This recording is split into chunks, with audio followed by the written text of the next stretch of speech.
Good evening. Can you tell me a little bit about what Materialise software does in the Indian market or globally? All right. Rather than focusing on software, I'll talk about Materialise.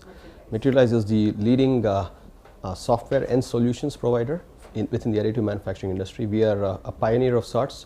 It's a Belgian company started in 1990 and one of the oldest companies in this field. And we have three business units. One is in software development, the other is in actual printing or manufacturing services. We have Europe's largest single-site 3D printing facility, and the third one is medical/R&D. And the fourth horizontal, you can say, that spans across all of this is co-creation, design and engineering and consulting. So you say design co-creation of human products?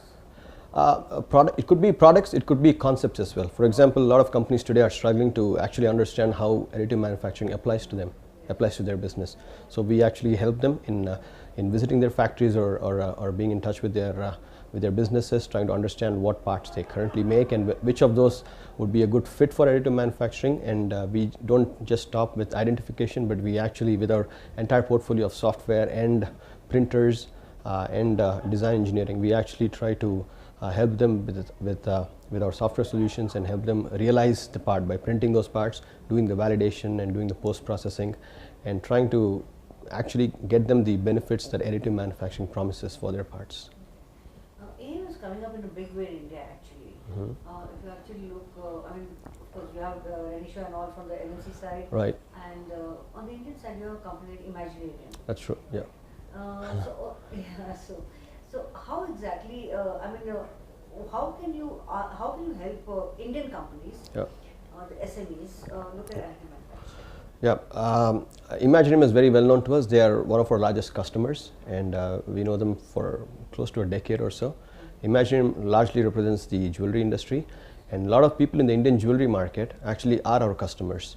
And I hate to say this, but they are our customers either legally or through pirated means. It's unfortunate. India does have a bit of a problem in piracy, software piracy. So, but nevertheless, it's a very well recognized brand name within this very fragmented jewelry industry.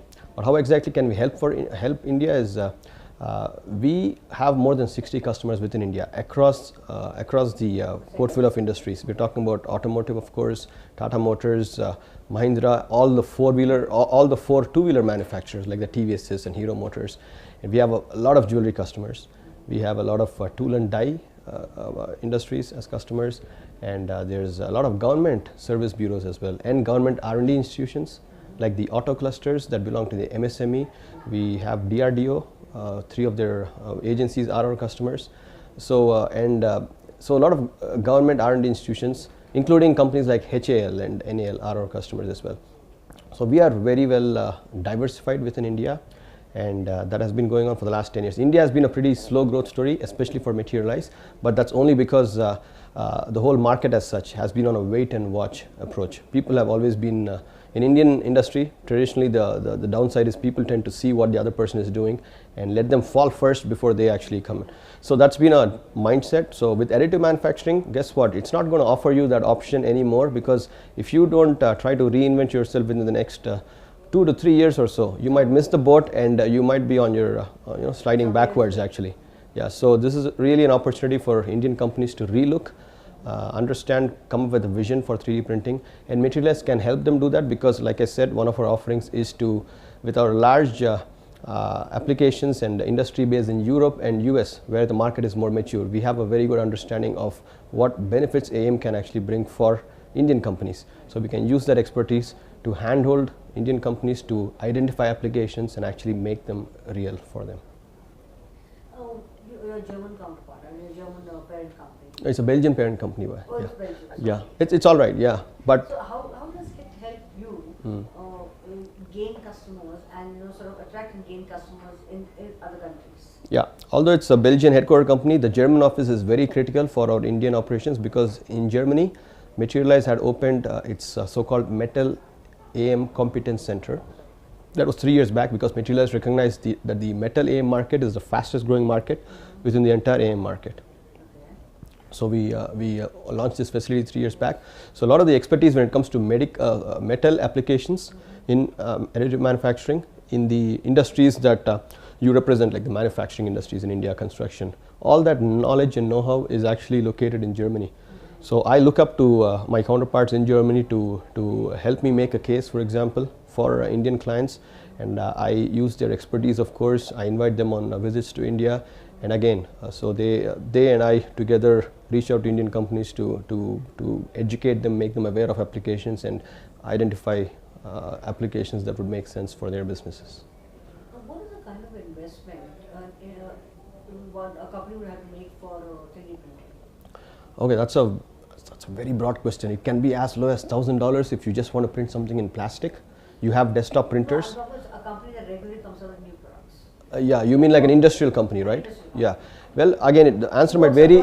Plastics Across. Yeah. Okay. See, for plastics, you can start off with an industrial printer for as low as $30,000 or so. But then you'll be limited by the size of the parts you can make in them.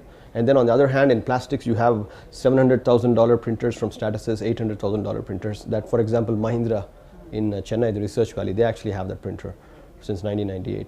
So it's a big range. And then you got to look at the consumables. So if you look at serious industrial requirements in plastics, for plastic prototypes and plastic parts manufacturing with 3D printing, then you're looking at a good $300,000-$400,000 good capital investment upfront, including the consumables and all that. So that's one. If you go to metal, this number could go upwards of 1.5 million. It could go upwards of 1.5 million. The starting range would be, just for a metal printer, it would be around $600,000 for a proper industrial metal printer. And then you got to add the costs of the materials, which is substantial, the other consumables and maintenance and all that. So easily at least $800,000 or so would be the initial capital investment for metal printing. But the most important thing is, in India we have this issue where let's say the government, there's a World Bank funded project in India where companies or government related institutions have purchased printers in the recent past or some time back, and they don't understand really what are the applications of 3D printing. And what happens is, many times they reach out to companies like Materialise asking us, can you help us get the machine up and running, because we do not know what to do with this machine. So what's important is, yes, of course, the investment cost, but you all, before you put in the capital investment, you really have to figure out what applications would 3D printing make sense for me, and then go for the investments. Because even in 3D printers, you have a wide range of technologies for the same material.